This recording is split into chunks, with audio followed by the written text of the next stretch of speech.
My wife's 32F sister, 28F, won't stop having babies. I'll try and keep this as concise as possible.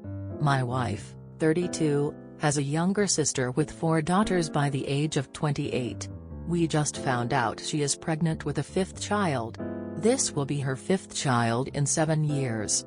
Normally I wouldn't care as long as the kids are taken care of, but the sister works at a gas station, has a baby daddy who can't keep a job because of pot usage. That and they are living with grandma and grandpa, both in their early 60s, and as basically living off of the grandparents this whole time. My mother and father-in-laws are great people, perhaps too forgiving, and have taken the approach that if we don't talk about it, it will go away. That has helped them have a house full of 4 babies and 2 adults living in their basement, living off welfare. Well, baby number 5 is on the way, and we seem to be in this same cycle of not talking to the sister about the pregnancy.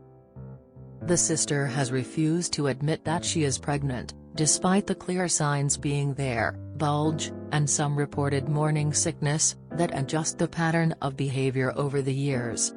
At this point it seems inevitable that there will be a blow-up, but apparently every time that they have ever tried to discuss this with the sister, she has thrown a screaming tantrum like a 5-year-old. She seems to be a child giving birth to more children. They got her to move out of the grandparents' house a few years ago, but the house they lived in quickly became completely unsuitable for children to live in. Disgustingly unclean and not an environment to raise kids in. We don't want to have to give the kids up to CPS or have them taken away. But something needs to be done. I worry about my wife, because it clearly distresses her, and I feel very bad for her and the grandparents who clearly were just doing the right thing but seem to be completely stuck in this situation. Any advice? This is in Nebraska, if that helps. Thanks. There's nothing to do, woman shrugging. She's been enabled by her parents. It's up to them to say something if they don't like the situation. But aside from it being cringe, as long as you and your wife aren't expected to chip in financially or babysit or participate, your opinions are pretty irrelevant. Is it unfortunate? Yep. Your wife could certainly talk to her about sterilization or buy her a box of condoms, but beyond that, all you can do is call CPS if something is going sideways. Unfortunately, people don't have to pass any tests to become a parent. And it seems like often, the people procreating like rabbits are the least qualified to be having kids. But all you guys can feasibly do is keep a close eye, be as involved as you wish with the kids in a positive way, and cross your fingers that maybe she'll cross her legs or use BC. There's not much that can be done. Even if CPS has to step in and remove the kids, there's nothing stopping her from getting knocked up. Again, maybe as a couple they have a breeding kink. Or maybe she's in an abusive relationship and he knocks her up repeatedly as a form of control.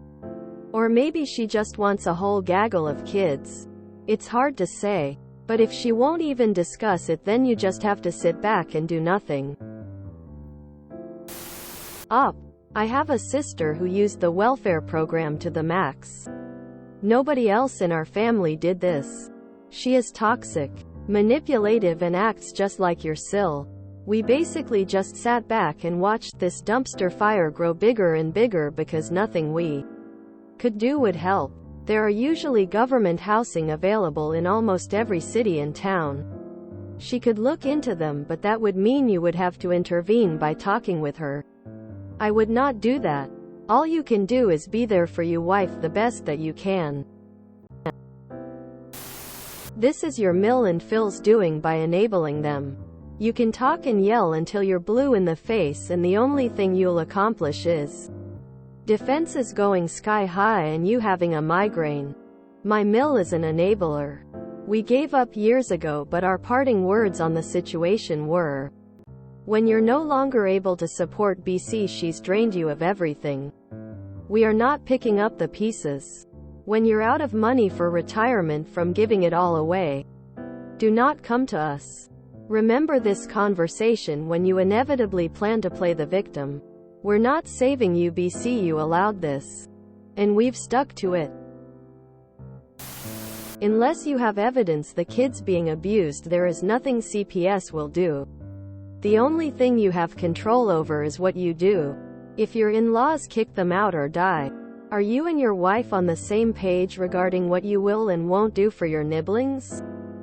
What would your wife want to do if the kids were taken away by CPS? What do you need from this relationship? Does being around your in-laws stress you out too much? Communicate those needs with your wife. No ultimatums. No pushing your way onto her. Just a clear statement of your boundaries. You don't want to give money, house them, be responsible for the kids, etc. If your wife disagrees, then you two need to discuss and figure out if it's a breaking point for you. But you can't stop a couple from having kids when you think they shouldn't. What's that saying? You can't help those who don't help themselves. My Sil is similar to yours. Also lives with her grandmother.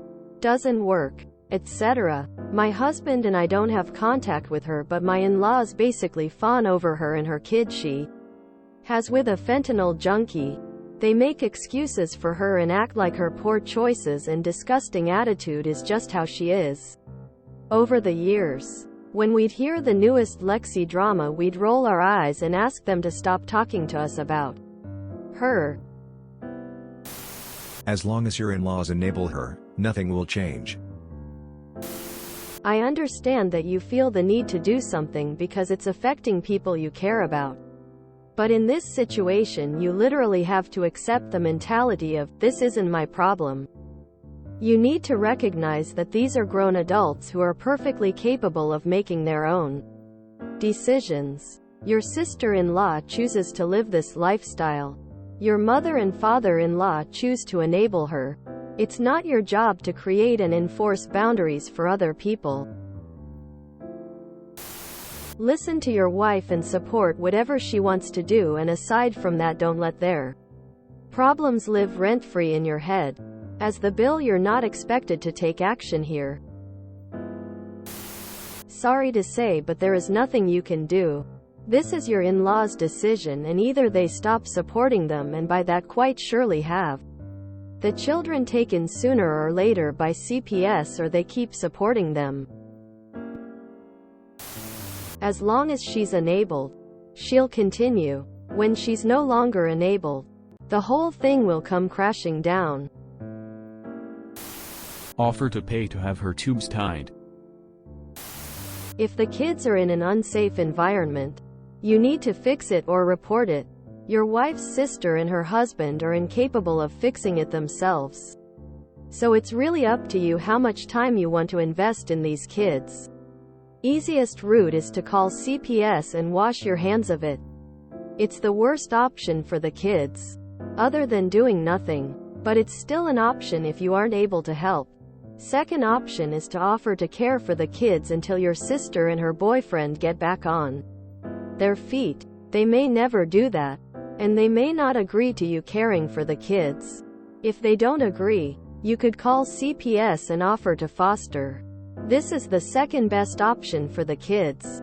Best option, but the most time-consuming for you, is to help this family out. Cook, clean, buy the kids any necessities like school supplies and clothes. You can often find good stuff at church giveaways around the start of the school year. Then it won't cost you a dime. Offer to take the kids for sleepovers, family vacations, trips to the library, whatever. Supporting the family is always going to be the best for the kids in cases where abuse isn't present. But it's a lot of time and effort for you. The in-laws need to stop enabling her. They need to give her a notice to vacate. It's not your sister, it's not your parents, it's not your business. The only people who have any power are the grandparents. They should tell them that at this time. The adults will either make this the last baby or they'll have to find new housing. I understand your concern, but there really isn't anything you can do. Your in-laws are adults. They could evict these parasites. Instead, they took them back in. Your Sil and her partner are adults. I suppose you could report them to CPS. But things would have to be really bad for them to remove the kids. Domestic violence, molestation, or some such. Being as they live with your in-laws, they have food, clothes, and a roof over their head. So CPS isn't going to do anything at all. My suggestion, to help your wife's mental health, is to just step away. Stay as low contact or no contact as possible. If you don't emotionally and physically separate yourselves from this, soon you will be asked to help. Money, babysitting, etc. Good luck. You can't change other people. You can barely change yourself. I'd stay out of it if I were you. This sounds like something that is none of your business. There's nothing you can or should do about it. If your wife can talk to her sister about her lifestyle and using better birth control, etc., then that may be a thing as a sister and as a friend. But it doesn't sound like they are very close either, so that's unlikely. If your in-laws get to a point where they don't want to put up with it, it's up to them to make them move on. But it doesn't sound like anything is likely to change. They will just be a family with lots of kids who live with grandma. If you enjoyed this video, please check out our playlists full of similar content. Epicaricast is like doom scrolling for your ears. Please like, share, and subscribe.